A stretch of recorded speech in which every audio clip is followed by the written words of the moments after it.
تو اس وقت سارے اکثر لوگوں نے یہ کہا دیکھو یہ علم جو ہے یعنی نبی کریم صلی اللہ علیہ وسلم کی حدیثوں کا علم، ان ھذا العلم دین فانظروا عمن تاخذون دینکم، کہا یہ علم جس کو تم اکٹھا کر رہے ہو، لکھ رہے ہو، روایت کر رہے ہو، یہ علم جو ہے یہ دین ہے، اسی میں حلال حرام کے مسائل ہیں، اسی میں ایمان اور عقیدے کی باتیں ہیں، اس لیے تم دیکھ لو کس سے لے رہے ہو اپنا دین، کیا وہ اس لائق ہے کہ اس کی بات کو قبول کی جائے تو لے لو، اس لائق نہیں ہے تو پھر توقف کرو، اور اگر معلوم ہے کہ یہ ناقابل اعتبار تو ریجیکٹ کر دو۔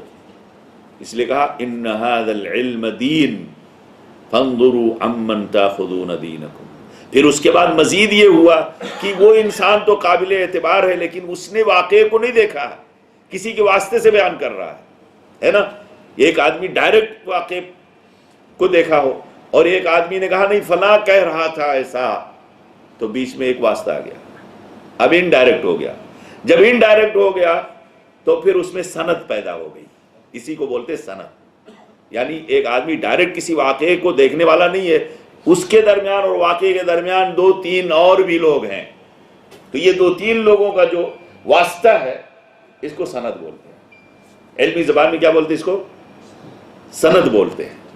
یہ سند بھی دین کی اہم کڑی ہے۔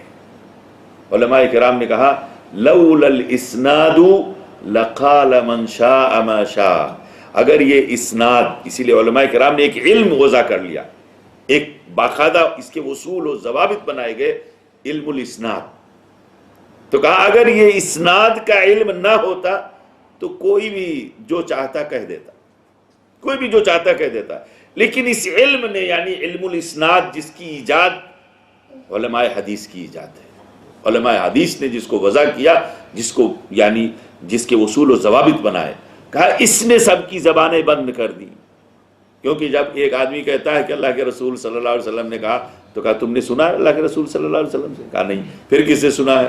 فلاں نے۔ تو فلاں نے اللہ کے رسول صلی اللہ علیہ وسلم کو دیکھا تھا؟ ثابت کرو۔ نہیں، اس نے کسی اور سے سنا تھا۔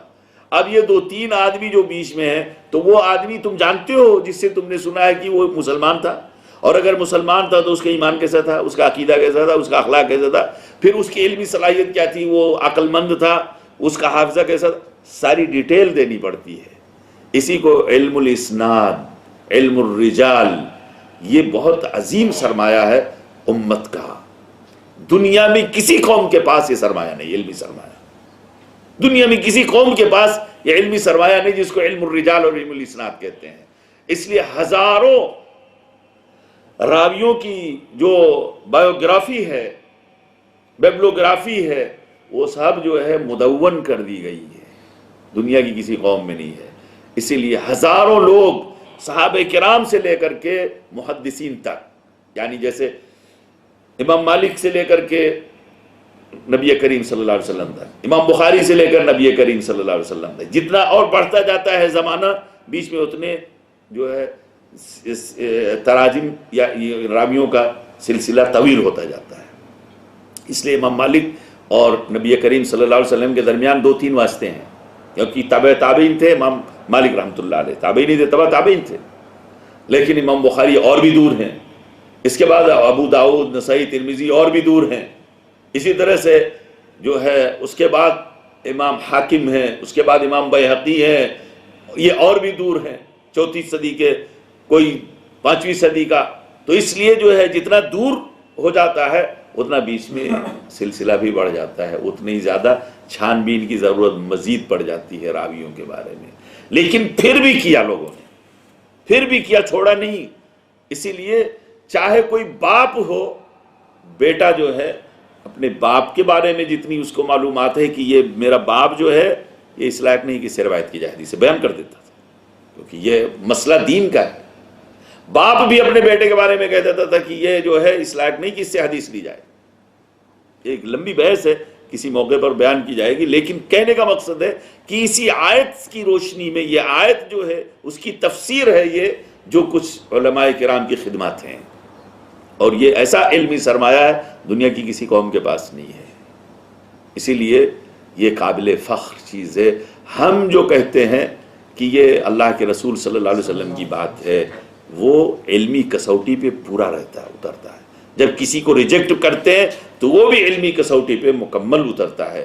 اس لیے اس میں کسی کے خواب کی کوئی اہمیت نہیں، کسی بزرگ کے، کسی صوفی کے، کسی ولی کے، اس کے جو ہے وہ خیال اور ان کے یعنی روحانی اور دوسری چیزوں کا کوئی اس میں کوئی دخل نہیں ہے۔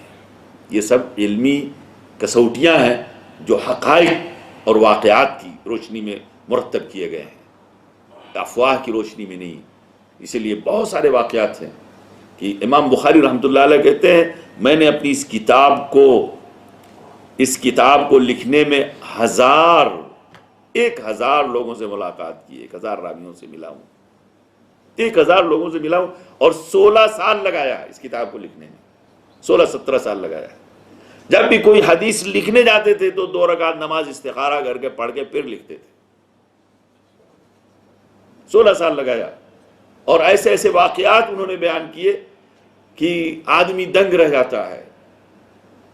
ایک واقعہ بطور مثال ذکر کرتا ہوں، کبھی کسی سے سنا تھا کہ فلاں شہر میں ایک آدمی ہے، اس کے پاس اللہ کے رسول صلی اللہ علیہ وسلم کی حدیثیں ہیں۔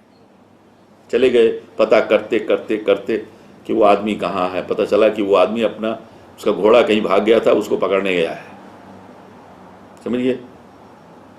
تو نکلے، اس کے پیچھے گئے تو دیکھا کہ وہ اپنے گھوڑے کو بلا رہا تھا ایک ٹوکری لے کر کے، جس میں چارہ رکھا جاتا ہے، اسی چارے کی ٹوکری میں اس کو بلا رہا تھا، اور چارہ اس میں نہیں تھا، چارہ نہیں رکھا تھا، لیکن چارے کی ٹوکری، تاکہ گھوڑا سمجھے کہ میرا مالک مجھے چارہ دینے آ رہا ہے تو واپس آ جائے دوڑ کے، پھر پکڑنے میں آسانی۔ تو انہوں نے ملاحظہ کیا کہ یہ دھوکے سے اس کو بلانا چاہتا ہے، تو انہوں نے کہا جو ایک جانور کو دھوکہ دے سکتا ہے وہ انسان کو بھی دھوکہ دے سکتا ہے۔ کہہ لگے میں اس سے حدیث نہیں لے سکتا، چلے گئے۔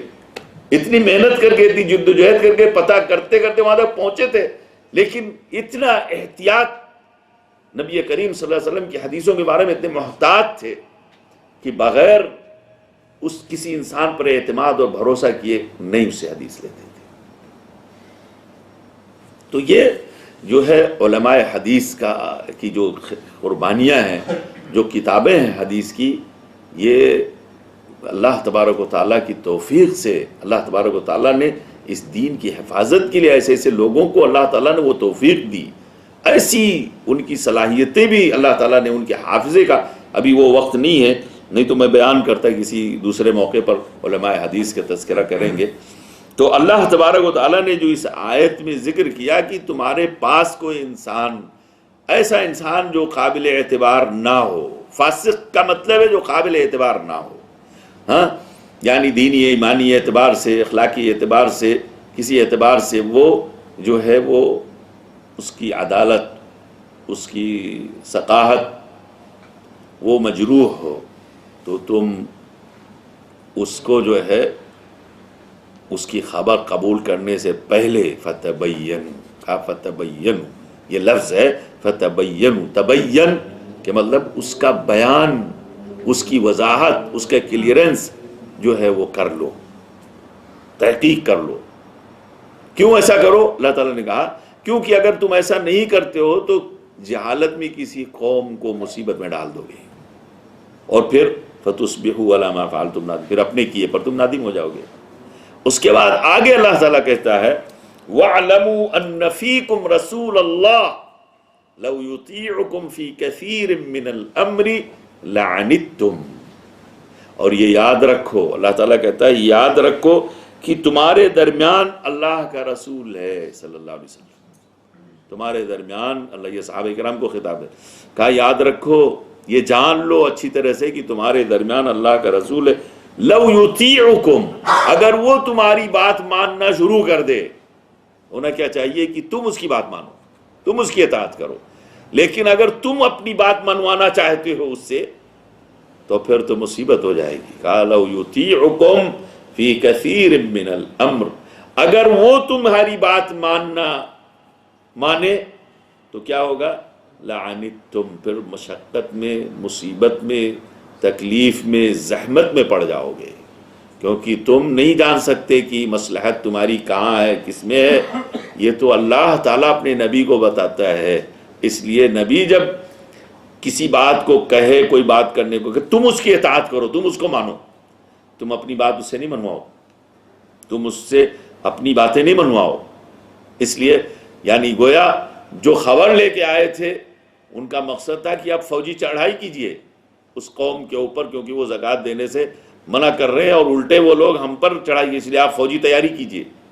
تو اللہ تعالیٰ نے کہا اگر ایسا کر لے، تمہاری بات مان لے، تب تو تم مصیبت میں پڑ جاؤ گے، لعنتم، تم مصیبت میں پڑ جاؤ گے۔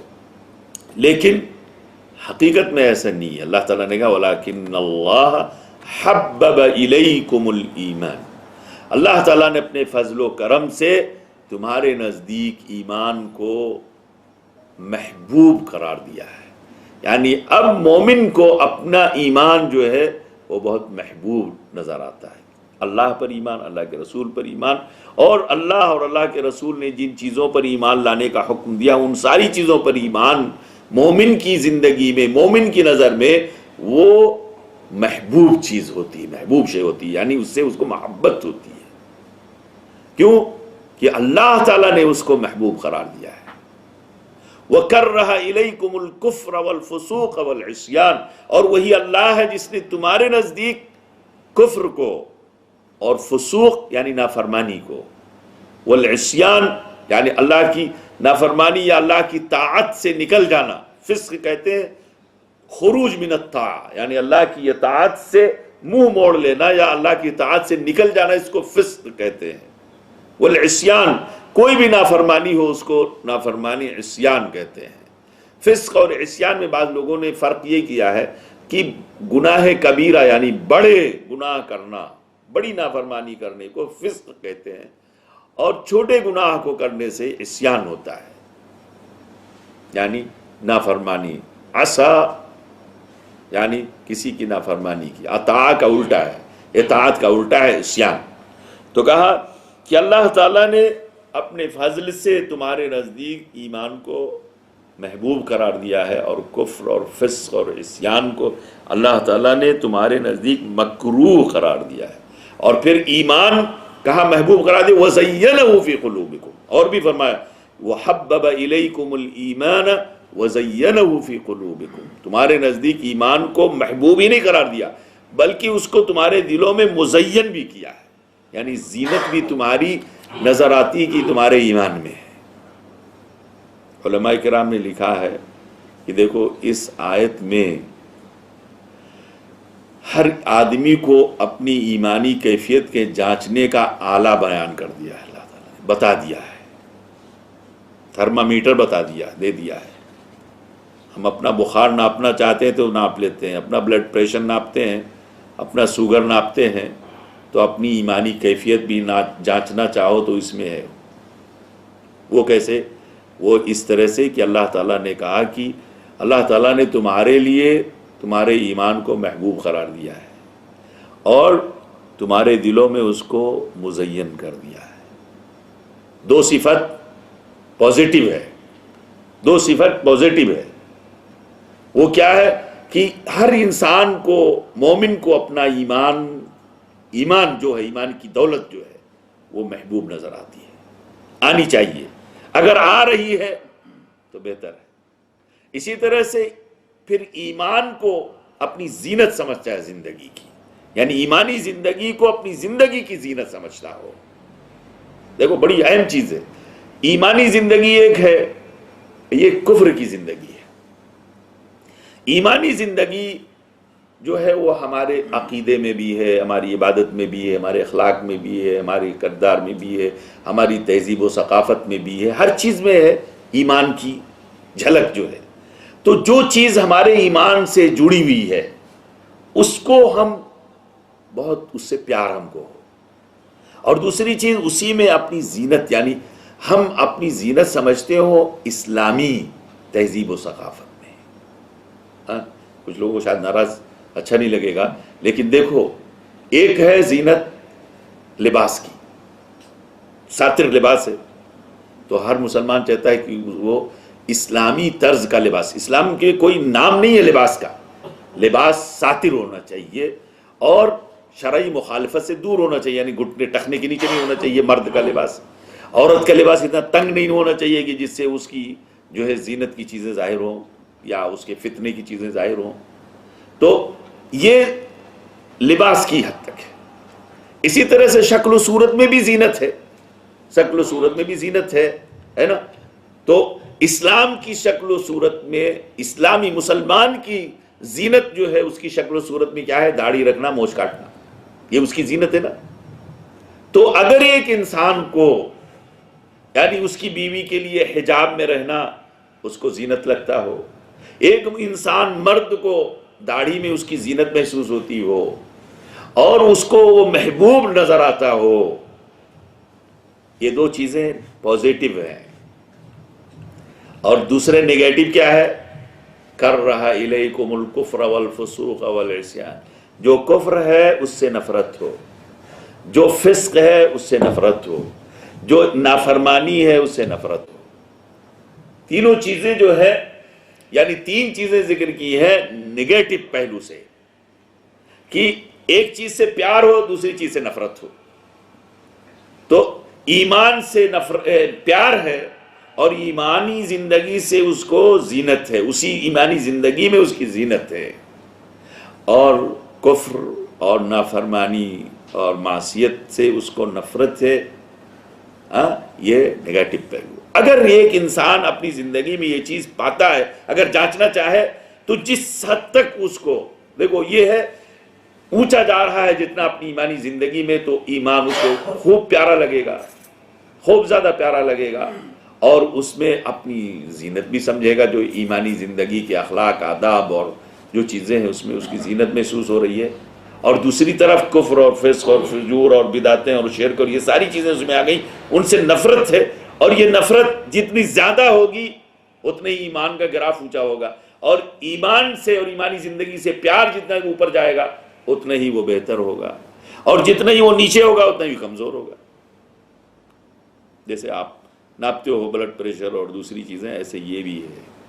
ایمانی زندگی کو ناپنے کا یہ بہترین پیمانہ ہے جس کو اللہ تعالیٰ نے اس آیت میں ذکر کیا. ایک کسوٹی ہے یا پیمانہ کہہ لیجئے، جو چاہیے کہہ لیجئے، کہ اللہ تعالیٰ کہتا ہے کہ اس نے تمہارے نزدیک ایمان کو تمہارے نزدیک محبوب قرار دیا ہے، اور اس کو تمہاری دلوں میں زینت بخش دیا ہے، اور کفر اور فسق اور فجور کو اللہ تعالیٰ نے تمہارے نزدیک قابل نفرت بنا دیا ہے. ایک انسان جس کو کفر اور فسق اور فجور اور اللہ کی معصیت سے نفرت نہ ہو، اس کا مطلب ہے اس کی ایمانی زندگی خطرے میں ہے، خطرے میں ہے. اسی طرح سے جس کو اپنا ایمان محبوب نہ ہو اور کفر کو للچائی ہوئی نظر سے دیکھتا ہو تو وہ بھی خطرے میں ہے. اسی طرح سے انسان اپنی زینت اگر غیر مسلموں کی تہذیب و ثقافت میں اپنی زینت دیکھتا ہے تو یہ بھی خطرہ ہے. سمجھئے وہ بیمار ہے، وہ مریض ہے. جیسے ایک انسان جس کا بلڈ پریشر یا تو ہائی یا لو ہے تو وہ بھی جو ہے خطرے میں ہوتا ہے. ایسے ہی ایمانی صحت اور تندرستی کے لیے ہے کہ دونوں چیزیں بیلنس ہونی چاہیے، نیگیٹو پوزیٹو دونوں بیلنس ہونا چاہیے.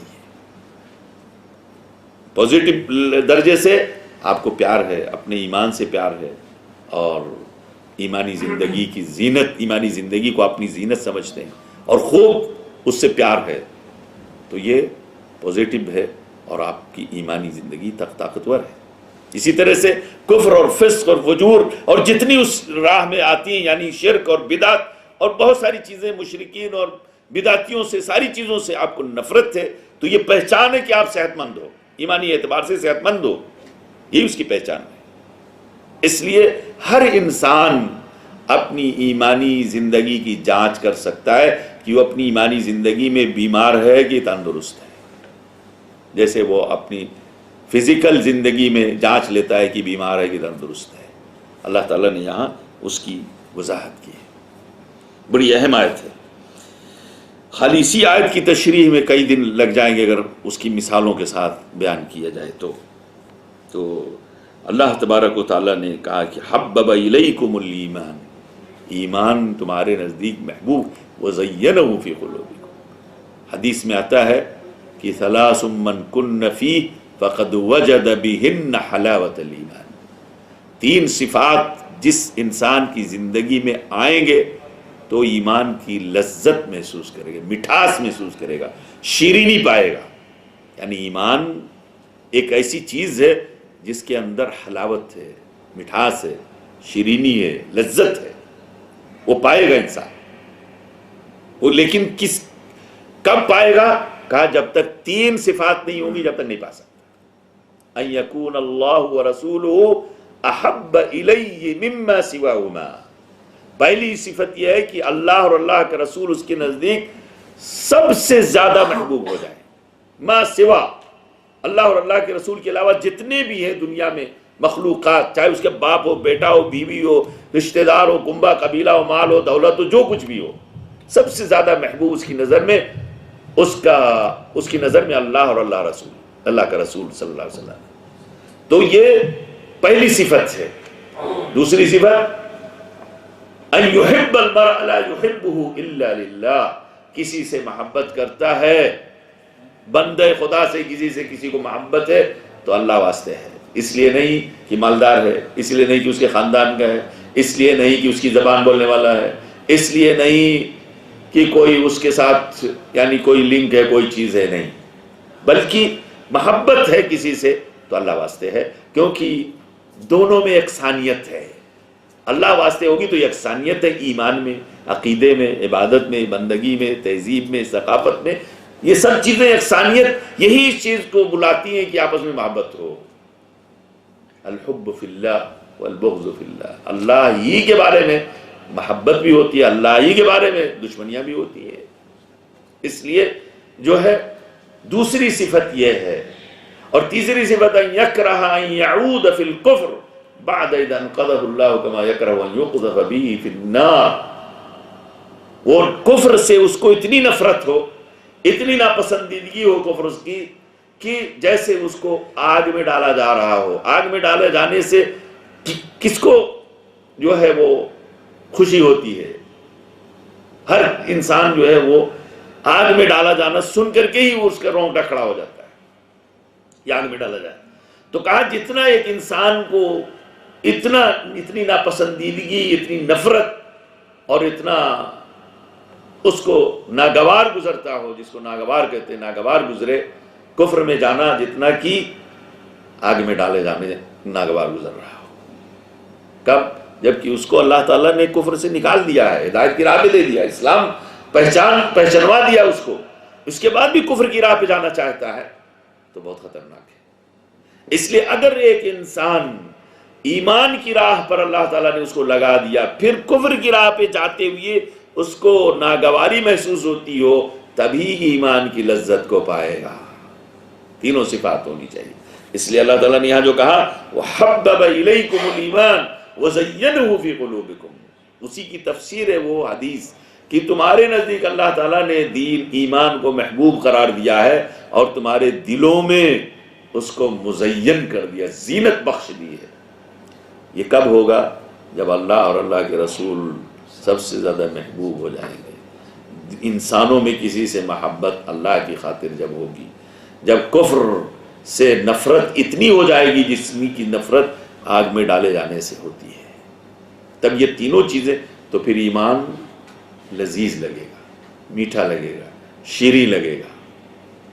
اس لیے اللہ تعالیٰ نے کہا اولئک ھم الراشدون، جس کی یہ کیفیت ہو وہی راشد ہے. راشد کہتے ہیں نیک بخت، راشد کہتے ہیں سعادت مند، کہتے ہیں رشد و ہدایت، یعنی صلاح، یعنی عقل مندی، ہوشیاری، نیک بختی، سارا مفہوم اس کے اندر راشد کے اندر داخل ہے. اس لیے بہت سارے لوگ اپنا نام راشد رکھتے ہیں نا، رشید اور راشد. تو یعنی وہ انسان کی جس کے اندر رشد ہو، یعنی اس کی زندگی میں نہ گمراہی ہے، نہ نفرتیں ہیں، نہ مطلب آپس میں ایک دوسرے کے لیے. کفر سے تو نفرت ہونا ضروری ہے، لیکن وہ انسان جو ہے اس کے اندر رشد ہے، یعنی ہدایت کی راہ پر ہے، سعادت کی زندگی ہے، پورے طور پر دوسروں کے لیے مفید ہے. یہ سب رشید اور راشد ہے انسان. اس لیے اللہ تعالیٰ نے کہا اولئک هم الراشدون. رشد کا الٹا ہے ضلالت یا شقاوت، بدبختی، بہت سارے اس کے مفہوم ہیں. تو اللہ تعالیٰ نے کہا اولئک هم الراشدون، یہی لوگ رشد و ہدایت کی راہ پر ہیں. فضلا من اللہ ونعمہ، عقیدے کی بات آخر میں اللہ تعالیٰ نے کہا فضلا من اللہ ونعمہ. یہ سب کو نہیں ملتا ہے. ایمان سب کو محبوب ہو جائے، ایمان سب کی نظروں میں زینت بن جائے، اور کفر جو ہے نفرت ہونے لگے، کفر سے نفرت ہو، نافرمانیوں سے نفرت ہو، فسق و فجور سے نفرت ہو، یہ سب کو نہیں ملتا ہے. یہدی من یشاء ویضل من یشاء. اللہ تعالیٰ نے اس دنیا میں کسی کو کفر کی راہ پہ لگا دیا ہے، کسی کو ہدایت کی راہ پہ لگا دیا ہے. یہ اسی کی توفیق ہے. این سعادت بزور بازو نے تانا بخشد خدائے بخشندہ. ابو طالب نبی کریم صلی اللہ علیہ وسلم کے گھر میں پوری زندگی وہیں تھے، اور آپ کے مربی بھی تھے، سرپرست گارجین کے حیثیت سے بھی بہت دنوں تک کام کیا. جانتے تھے پورے طور پہ کہ یہ انسان جھوٹا نہیں ہے. جس کو بچپن سے کسی نے پالا ہو تو اس کو تو جانتا ہی ہوگا کہ کیسا ہے، اور جانتے تھے یہ سچا ہے اور نبی ہے، سب کچھ جانتے تھے. لیکن اللہ تعالیٰ کی توفیق نہیں ہوئی تو ایمان نہیں لا سکے، اور کفر ہی پہ موت ہو گئی. اور بخاری شریف میں ہے کہ جو ہے سب سے اہون عذاب، سب سے خفیف، سب سے ہلکا عذاب ہوگا جہنم میں. ان کو تو جہنم کے چھچلے جو گڑھا ہے وہاں ان کو لے جائے گا، پنڈلیوں تک آگ، اور لیکن پھر بھی ان کا دماغ کھول رہا ہوگا اس سے، والعیاذ باللہ. تو کہنے کا مقصد یہ ہے کہ اللہ تعالیٰ نے کہا کہ یہ اللہ کا فضل ہے، فضلا من اللہ، یہ اللہ کا فضل ہے جس کو مل گیا. وہ نعمہ، اور یہ اللہ کی نعمت ہے. اس لیے یاد دلاتا ہے اللہ تعالیٰ ہمیں کہ تم اگر مسلمان ہو، مومن ہو، تو تم پر اللہ کا بڑا فضل ہے، اس کی بہت بڑی نعمت ہے تمہارے اوپر. یہ ایمان خود ایک بہت بڑی نعمت ہے. اگر تم اس نعمت کا احساس نہیں کرتے ہو تو بڑے بد نصیب ہو. اپنے آپ کو کبھی ایک کافر کے مقابلے میں اس کو کمپیئر کر کے دیکھتے رہنا چاہیے، تو احساس ہوتا ہے. ایک انسان، یہی انسان ہے جو کبھی پتھر کے سامنے سر جھکا دیتا ہے، کبھی بندر کے سامنے سر جھکا دیتا ہے، کبھی گائے کے پیشاب پی لیتے، کبھی جو ہے وہ سانپ کو جو ہے وہ جا کے چڑھاوا چڑھاتا ہے، کبھی کسی کو کبھی کسی کو. یہ انسان ہے، ہمارے ہی جیسا ہے. اگر اللہ تعالیٰ نے ہدایت نہ دی ہوتی تو ہم بھی ہو سکتے تھے اسی طرح نا. تو اللہ تعالیٰ نے کتنی عزت دی ہمیں، کتنی عزت دی ہمیں، اور کتنا بڑا اس کا فضل ہم پر ہوا، کتنی بڑی اس کی نعمت ہمارے اوپر. وَاذْكُرُوا نِعْمَةَ اللَّهِ عَلَيْكُمْ. اللہ تعالیٰ نے کہا اللہ کی نعمت جو تمہارے اوپر اس کو یاد کرتے رہو. یہ دنیا کی نعمت نہیں، مال و دولت کی نعمت نہیں. یہ تو اس میں تو کافر اور مشرک سب مشترک ہے نا، سب کامن ہے. اس میں تو سب کامن ہے، مشترک ہے. اس میں اللہ تعالیٰ نے کسی کو یعنی مسلمان کو زیادہ اور کافر کو کم ایسا نہیں. کبھی کافر مسلمان سے زیادہ ہے، کبھی مسلمان کافر سے زیادہ. اس میں مال میں، دولت میں، جاہ و منصب میں، یہ سب جو ہے دنیاوی اعتبار سے یہ سب کامن چیزیں ہیں. اسی لیے ایک حدیث میں آتا ہے ان اللہ یعطی الدنیا من یحب ومن لا یحب.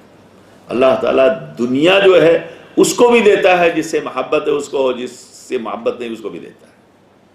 ولا یعطی الدین او الایمان الا من یحب. لیکن ایمان اور دین صرف اسی کو دیتا ہے جس سے محبت کرتا ہے.